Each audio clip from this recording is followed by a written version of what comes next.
Hello students, good morning. Now welcome in our online classes. Today we shall discuss the remaining question related to life skills, values and writing sections. Now let's see our first question that is related to life skill. Here it is easy to flatter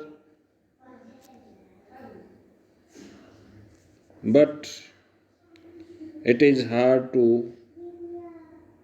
praise. कहता है कि flatter करना, दूसरे की झूठी तारीफ करना, प्रशंसा करना बहुत ही आसान है, जबकि सच्ची प्रशंसा करना बहुत मुश्किल है. How will you differentiate between your true friend and a flatterer? एक सच्चे दोस्त और फ्लैटरर मीन्स चापलूस व्यक्ति जो झूठी चापलूसी करता, झूठी प्रशंसा करता, झूठी बुराई करता है, उसमें क्या अंतर है, उसको आप कैसे पहचानेंगे? So the person who is our true friend, that person will bring both of our aspects. He will say the wording of praise for us, and if he or she find any mistake on our part, then if the true friend is there in front of us, then he or she will also tell about our mistake. He or she can't ignore that mistake which he or she watches on our part. That is true friend. वो है सच्चा साथी. या मतलब जो व्यक्ति हमारी प्रशंसा के लिए प्रशंसा करे और हमारी गलती के लिए गलती बताए कि आपने ये गलती की, वो हमारा सच्चा साथी होता है, सच्चा दोस्त होता है. And the person who remains all the time busy in praising us for those quality which we don't have, that is flatterer. वो चापलूस व्यक्ति है. जो व्यक्ति हर समय हमारी तारीफ करता रहे, उन गुणों की तारीफ करे जो हमारे अंदर हो ही ना. हम देश भर की झूठ बोलते हों और दूसरा व्यक्ति हमें ये कहे कि आप जैसा इंसान, सच्चा इंसान इस धरती पर देखने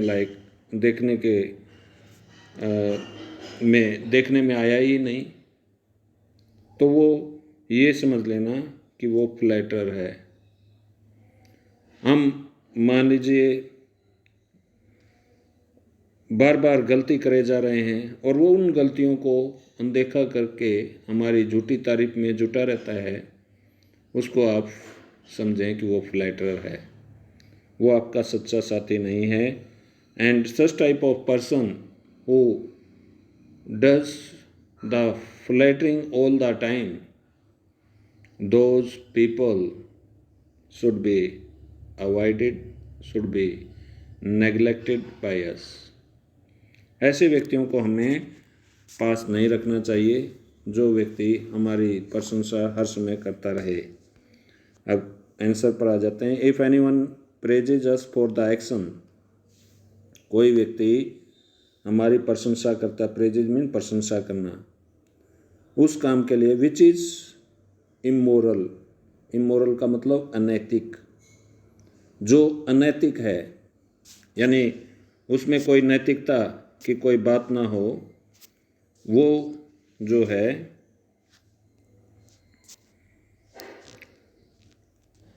वो काम, उस काम की प्रशंसा की जाए जो अमान्य है, अनैतिक है. और the quality which we don't have, या ऐसी क्वालिटी, ऐसे गुण जो हमारे अंदर नहीं हैं. इंडिकेट्स हिज फ्लैटरिंग, वो चीज़ उसकी फ्लैटरिंग को शो करती है, वो चीज़ उसकी फ्लैटरिंग को शो करती है। While one who makes us aware of our mistakes and wrong deeds और action is our true friend, जबकि वो व्यक्ति one who makes us aware, aware का मतलब होता है जागरूक, हमारे को जगाए, हमारे को जागरूक करे, किसके बारे में, हमारी गलतियों के बारे में, our mistake and wrong deeds, ये डीड्स है वर्ड DEEDS, रॉन्ग डीड्स के बारे में, गलत कार्यों के बारे में हमें बताए, वो हमारा सच्चा साथी है, इज आवर ट्रू फ्रेंड, वो हमारा सच्चा साथी। ये है difference between true friend and flatterer, एक सच्चे साथी और चापलूस व्यक्ति के बीच में ये डिफरेंस होता है। Next, true friend are hard to find, value based question है। सच्चे दोस्त जो है बहुत मुश्किल होते हैं ढूंढने। True friend are the greatest asset, asset का मतलब धरोहर, खजाना कह लीजिए।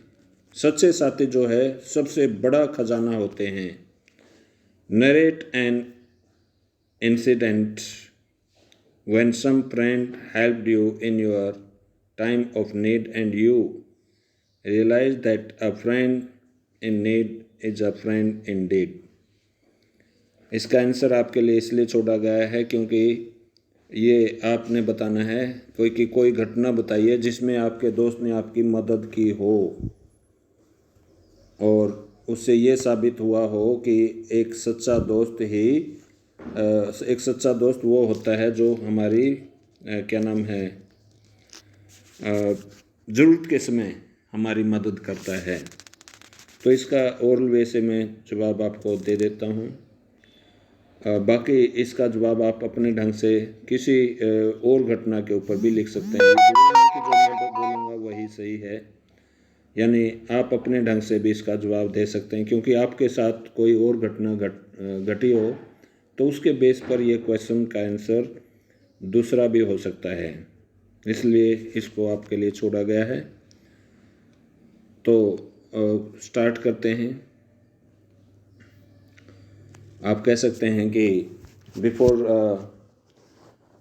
सम days there was an announcement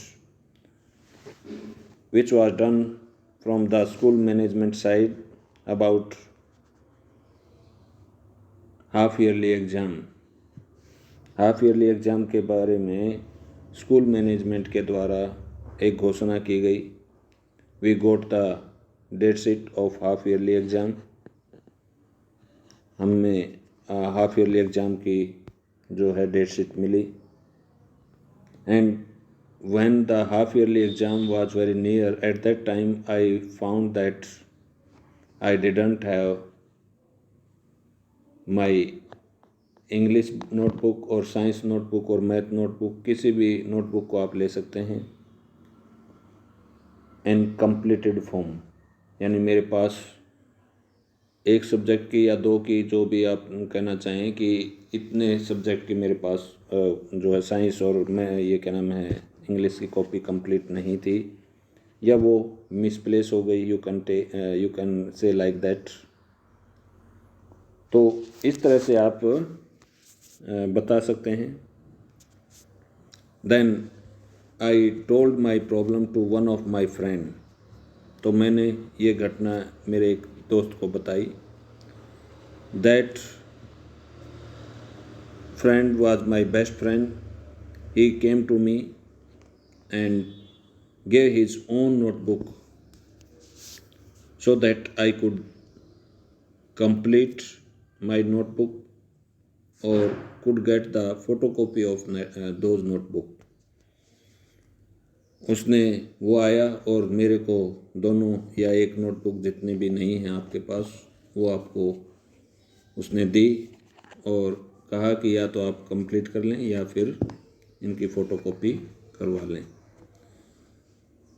At that time you can say that the friend who came in my help at my home, I can't forget that friend. जो दोस्त मुसीबत के समय मेरे घर मेरी मदद करने के लिए आया, मैं उसको नहीं भूल सकता। Because at that time the revision time was going on and he could refuse me by saying that he didn't have any time as he was going to revise his own syllabus. वो व्यक्ति मेरे को मना भी कर सकता था, वो बच्चा मेरे को मना कर सकता था ये कहते हुए कि मैं रिवाइजिंग वर्क मेरा चला हुआ है इसलिए मैं नहीं दे सकता। But he came by leaving his revising work and help me. In this way, you can answer this question. I will remember that friend of mine during whole life, and by the help of that friend, I could be able to get above 90% marks in that subject for which I didn't have any notebook. जिसके लिए यानी मेरे पास जिस subject की कोई भी copy नहीं थी, उस कॉपी में मैंने अबव 90% उसकी हेल्प से, उस बच्चे की हेल्प से, उस दोस्त की हेल्प से मुझे मिले।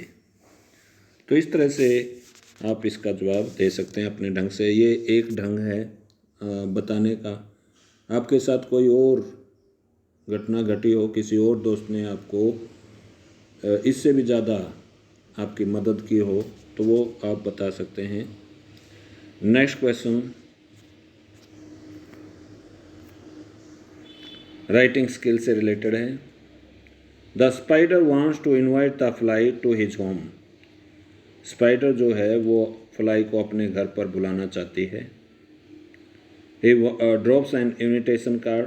वो स्पाइडर ने एक इनविटेशन कार्ड जो है भेजने का फैसला किया एट हर होम, फ्लाई के घर पर। Make an invitation card for the spider. Spider के लिए आपने इनविटेशन कार्ड बनाना है जो वो फ्लाई को भेजना चाहती है डिनर के लिए।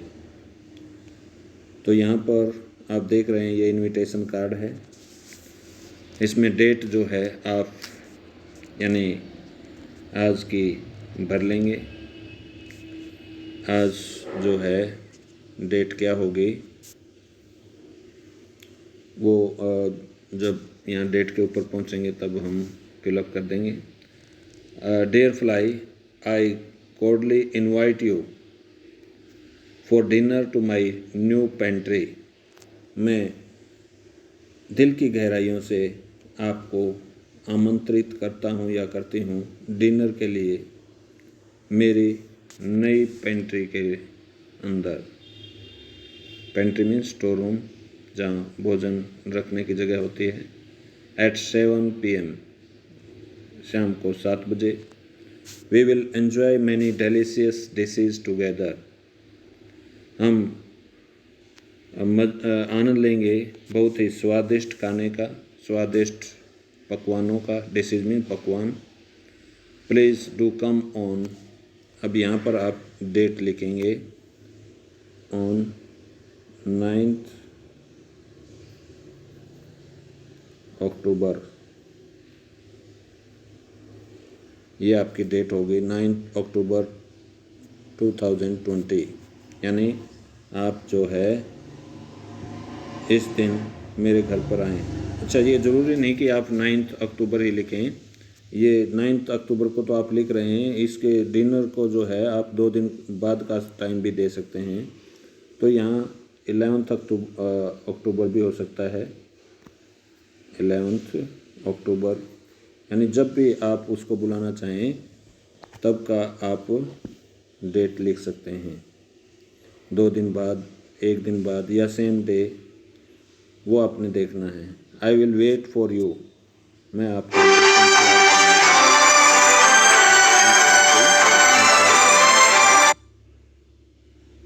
So in this way you can complete the invitation card for any other person also. किसी और व्यक्ति को अगर आपने लिखना है तो उसके लिए भी आप लिख सकते हैं, जैसे dear Rahul, dear Manoj, like that. आप अपने फ्रेंड को इनवाइट करना चाहते हैं तो वहाँ पेंट्री की बजाय आप क्या करेंगे,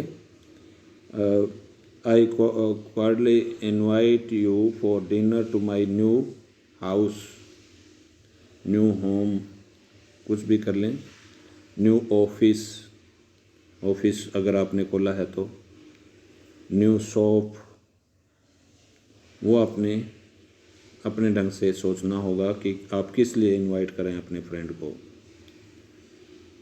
सो इन दिस वे यहाँ पर यूअर के बजाय यूअर्स करेंगे, ये टाइपिंग एरर है, yours, YOURS, yours friend spider. Okay, thank you. You will complete all this chapter. If any question is left without discussion, you may tell me. We shall discuss in next video. Okay, thank you.